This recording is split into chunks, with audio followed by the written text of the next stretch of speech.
Hello दोस्तों, नमस्कार। लेकर आया हूँ आपके लिए एक और बेहतरीन वीडियो। दोस्तों, इससे पहले कि मैं वीडियो शुरू करूँ, मेरा आपसे एक आग्रह है।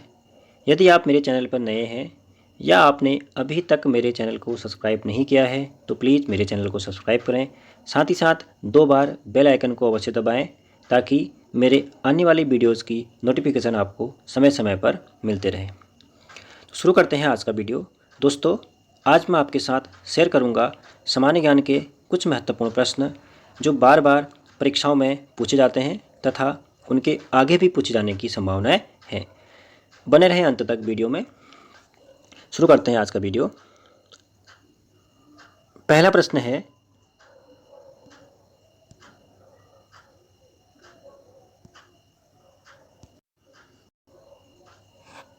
है, मुगल काल में दीवाने तन किस विभाग से संबंधित था? तो इसका राइट आंसर है ऑप्शन डी, जागीर व वेतन संबंधी कार्य देखता था दीवाने तन। नेक्स्ट क्वेश्चन, मुमताज महल का असली नाम क्या था? तो इसका राइट आंसर है अर्जुमंद बानो। मुमताज महल का असली नाम अर्जुमंद बानो था और मेहरुनिसा नूरजहां का असली नाम था। नेक्स्ट क्वेश्चन, निम्न स्मारकों का सही कालानुक्रम क्या है? अलाउद्दीन का झोपड़ा, दीन पनाह, बुलंद दरवाज़ा और अलाई दरवाज़ा। तो अलाउद्दीन का झोपड़ा बनाया था कुतुबुद्दीन ऐबक द्वारा, दीन पनाह हुमायूं द्वारा बनाया गया था, बुलंद दरवाज़ा अकबर द्वारा और अलाई दरवाज़ा अलाउद्दीन खिलजी द्वारा। तो इनका टाइम पीरियड देखेंगे तो सबसे पहले कुतुबुद्दीन ऐबक आया, उसके बाद अलाउद्दीन खिलजी, उसके बाद फिर हुमायूं और उसके बाद लास्ट में अकबर। तो एक 4, 2 और 3 इसका सही कालक्रम है। ऑप्शन डी इसका राइट आंसर होगा। अगला क्वेश्चन, दिल्ली से दौलताबाद राजधानी किस सुल्तान द्वारा परिवर्तित की गई? तो इसका राइट आंसर है ऑप्शन बी, मोहम्मद बिन तुगलक द्वारा दिल्ली से दौलताबाद राजधानी परिवर्तित की गई। नेक्स्ट क्वेश्चन, क्षुद्र ग्रह किन ग्रहों की कक्षाओं के बीच पाए जाते हैं? मोस्ट इंपोर्टेंट क्वेश्चन है, बार बार परीक्षाओं में पूछा भी जाता है। तो इसका राइट आंसर है ऑप्शन 2, मंगल व बृहस्पति के बीच में क्षुद्र ग्रह पाए जाते हैं। अगला क्वेश्चन, निम्नलिखित में से कौन सुलेमित नहीं है? ठीक है, एक तरफ दिए हैं ऊर्जा संयंत्र और एक तरफ दिए हैं राज्य। कल्पक्कम तमिलनाडु, नरोरा उत्तर प्रदेश, रावण भाटा राजस्थान और तारापुर मध्य प्रदेश। तो इसका राइट आंसर होगा ऑप्शन डी, तारापुर आपका महाराष्ट्र में है। भारत का पहला ऊर्जा संयंत्र भी है तारापुर और कहाँ है आपका? महाराष्ट्र में। बढ़ते हैं नेक्स्ट क्वेश्चन की ओर। कौन सा अनुच्छेद भारतीय संविधान का हृदय व आत्मा कहा जाता है? तो डॉक्टर भीमराव अम्बेडकर द्वारा आर्टिकल 32 अर्थात संवैधानिक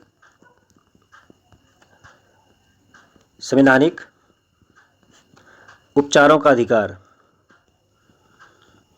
संवैधानिक उपचारों का अधिकार, इसे जो है भारतीय संविधान की हृदय व आत्मा कहा गया है। नेक्स्ट क्वेश्चन, निम्नलिखित में से कौन मराठा संघ का प्रथम पेशवा था? तो इसका राइट आंसर है बालाजी विश्वनाथ, इन्हें मराठा संघ का प्रथम पेशवा बनाया गया। नेक्स्ट क्वेश्चन, प्राण एवं दैहिक स्वतंत्रता संविधान के किस अनुच्छेद में उल्लेखित है? तो आर्टिकल 21 प्राण एवं दैहिक स्वतंत्रता का उल्लेख करता है। इस प्रकार अनुच्छेद 19 हमें 6 प्रकार की स्वतंत्रताएं प्रदान करता है।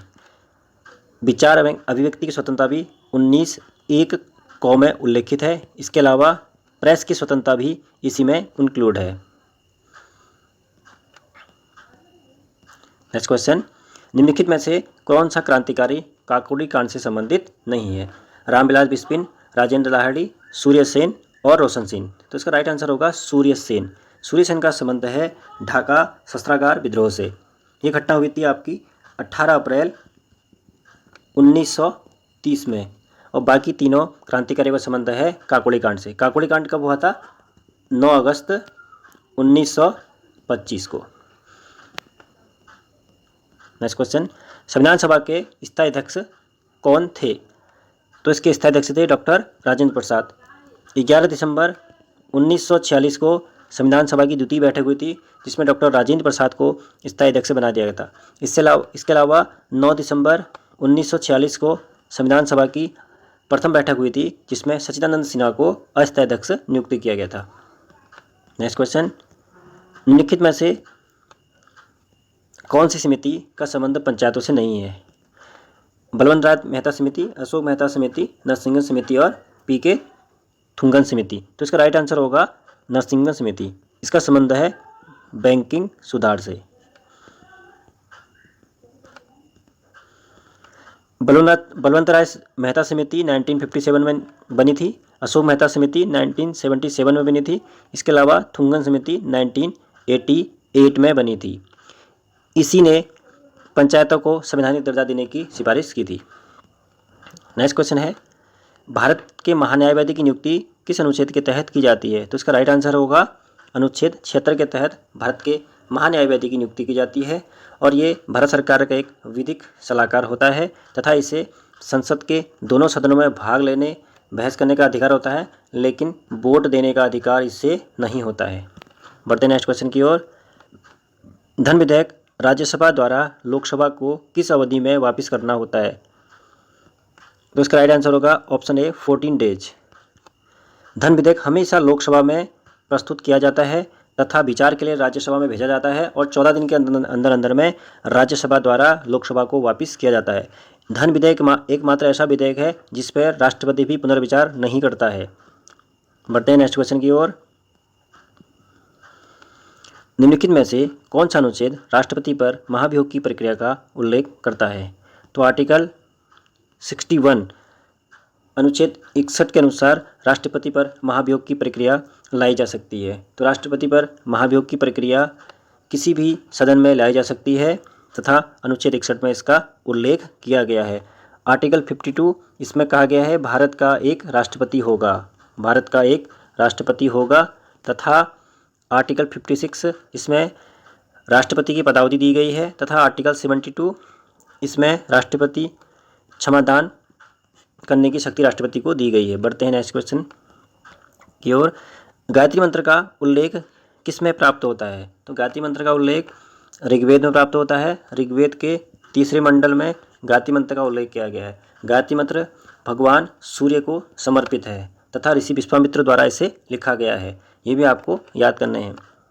नेक्स्ट क्वेश्चन, किस हड़प्पा स्थल से मिट्टी का हल प्राप्त हुआ है? तो इसका राइट आंसर होगा बनावली। बनावली से मिट्टी का हल प्राप्त हुआ है, इंपॉर्टेंट क्वेश्चन है। इसके अलावा जुते हुए खेत के साग से प्राप्त हुए हैं कालीबंगा से। इसके अलावा गोंदीवाड़ा के साग से प्राप्त हुए हैं लोथल से। और धौलावीरा एकमात्र हड़प्पन शहर जो 3 भागों में विभाजित है। नेक्स्ट क्वेश्चन,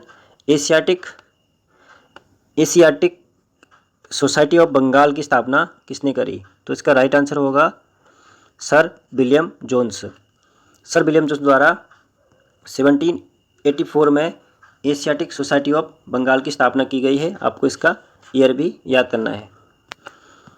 बढ़ते हैं नेक्स्ट क्वेश्चन, किस घटना के बाद महात्मा गांधी जी को असहयोग आंदोलन समाप्त करना पड़ा था?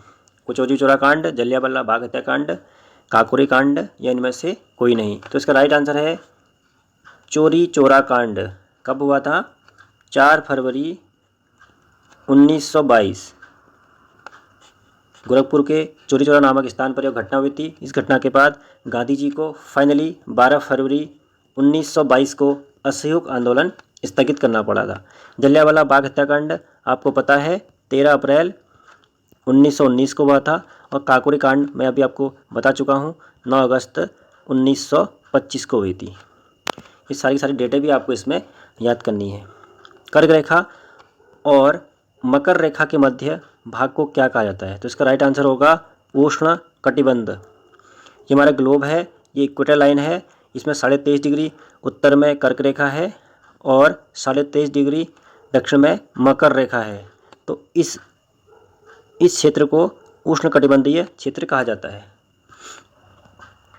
नेक्स्ट क्वेश्चन, चंद्रग्रहण होता है सूर्य, चंद्रमा और पृथ्वी एक सीधी रेखा में होते हैं जब पृथ्वी सूर्य और चंद्रमा के मध्य में आ जाती है। जब चंद्रमा सूर्य और पृथ्वी के मध्य आ जाता है, पृथ्वी और चंद्रमा के बीच सूर्य आ जाता है। देखो सन, अर्थ और मून, जब ये स्थिति होती है अर्थात चंद्रमा और सूर्य के बीच में जब पृथ्वी आ जाती है तब चंद्र ग्रहण होता है। ठीक है नहीं, तो इसका राइट आंसर होगा ऑप्शन बी, जब पृथ्वी सूर्य और चंद्रमा के मध्य आ जाती है। बढ़ते हैं नेक्स्ट क्वेश्चन की ओर। निम्नलिखित चट्टानों में कौन रूपांतरित चट्टान का एक उदाहरण नहीं है? तो इसका राइट आंसर होगा ग्रेनाइट। ग्रेनाइट आपका आग्नेय चट्टान है। नेक्स्ट क्वेश्चन, अनअप्पी इंडिया किसने लिखी? बहुत अच्छा क्वेश्चन है। इसका राइट आंसर होगा लाला लाजपत राय, ऑप्शन बी इसका राइट आंसर है। नेक्स्ट क्वेश्चन, निम्न भारत में किस राज्य में सर्वाधिक कोयले के भंडार हैं? तो कोयले के भंडार सर्वाधिक हैं आपके झारखंड में, ऑप्शन डी इसका राइट आंसर होगा। नेक्स्ट क्वेश्चन, अंतर्राष्ट्रीय मानवाधिकार दिवस किस दिन मनाया जाता है? तो इसका राइट आंसर होगा 10 दिसंबर अंतर्राष्ट्रीय मानवाधिकार दिवस मनाया जाता है। 10 दिसंबर 1948 को यूएनओ द्वारा मानवाधिकारों की घोषणा कर दी गई थी। 16 सितंबर ओजोन दिवस, इसके अलावा 7 अप्रैल विश्व स्वास्थ्य दिवस, इसके अलावा 1 मई श्रमिक दिवस। ये चारों दिन भी आपको याद करने हैं। नेक्स्ट क्वेश्चन, आरबीआई का वित्तीय वर्ष होता है? तो इसका राइट आंसर होगा आरबीआई का वित्तीय वर्ष होता है 1 जुलाई से 30 जून तक। आज का लास्ट क्वेश्चन इस वीडियो का, मिश्रित खेती का अर्थ होता है एक समय में 2 फसलों का पैदा करना, खादों व उर्वरकों के मिश्रण का प्रयोग करना, फसलों के उत्पादन के साथ साथ पशुपालन एवं डेयरी उद्योग करना, क्रमबद्ध अलग अलग फसलों को पैदा करना।